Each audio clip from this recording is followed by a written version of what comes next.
On the book of Judges.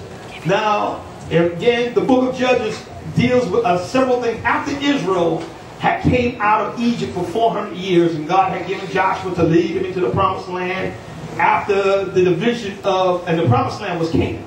So after the division among the families of how each house was going to get property of the land, the book of Judges, God raised up 13 or 16 different judges to rule over Israel.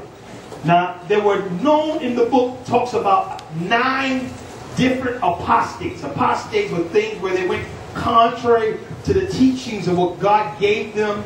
And then you find along with that, there were several prophecies in 7 different areas of where they were in servitude. To the Midianites, to the Philistines, to Amalek, to even the Canaanites, due to the fact of their sin in Ammon. Now, as you know, Ammon and Midian were related, because you find Ammon was one of the sons of incest by Lot with one of his daughters, and Midian was too. They were jealous over Israel.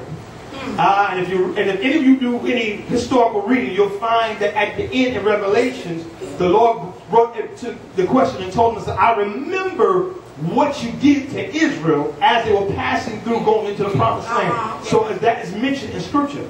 But again, each judge, or what made the judges different, and in the book, some of you may be familiar with the term in Scripture.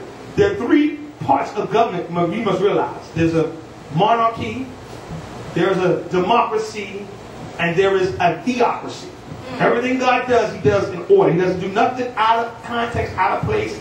I often tell people, God deals in addition and multiplication. He adds and He multiplies.